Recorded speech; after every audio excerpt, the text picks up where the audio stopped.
Railway ফালৰ পৰা RRB J ফালৰ পৰা ৭৯৫১টা জুনিয়ৰ ইঞ্জিনিয়াৰৰ পোষ্ট ওলাইছে।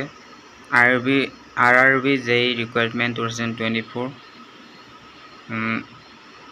লাষ্ট ডেট হ'ল 29 তাৰিখ ৮ মাহ 2024। মানে ৭৯৫১টা জুনিয়ৰ ইঞ্জিনিয়াৰ বা জে পোষ্ট ওলাইছে আৰু এইকেইটাৰ লাষ্ট ডেটটো হ'ল 29 আগষ্ট। 30 জুলাইৰ পৰা আৰম্ভ হৈছিল এপ্লিকেশ্যন। অনলাইন যোগে এপ্লিকেশ্যন কৰিব পাৰিব। ১ number post chemical supervisor research and metallurgical supervisor research post আছে 17টা। এজ লিমিট 18 বছৰৰ পৰা 36 বছৰৰ ভিতৰত হ'ব লাগিব। পে স্কেল মানে চেলাৰী হ'ব 44,900 46,900 টকা। 2 number post junior engineer depot material post আছে 7,934টা। এজ লিমিট একেই চেম 18 বছৰ বা 36 বছৰৰ ভিতৰত। চেলাৰী হ'ব 35,400। তাৰপিছত as relaxation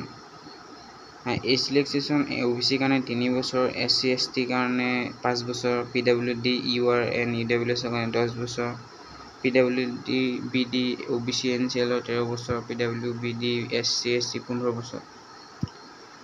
education qualification chemical ছুপাৰভাইজাৰৰ কাৰণে degree or its equivalent in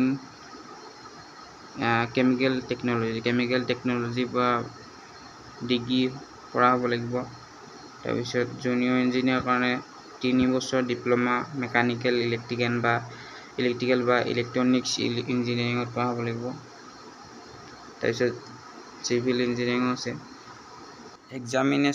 examination fees SC ST কাৰণে 250 টকা, এক্স ছাৰ্ভিচমেন 250 টকা, ফিমেল 250 টকা, ট্ৰান্সজেণ্ডাৰ 250 টকা, মাইনৰিটিজ 250, ইকনমিকেলি বেকৱাৰ্ড ক্লাছ 250 আৰু অদাৰ্ছ মানে জেনেৰেল আৰু OBC কাৰণে 500 টকা। অনলাইন এপ্লিকেশ্যনৰ লিংকটো ডিছক্ৰিপশ্যনত দিয়া থাকিব। ভিডিঅ'টো চাই ভাল পালে লাইক, ছাবস্ক্ৰাইব আৰু শ্বেয়াৰ কৰি দিব।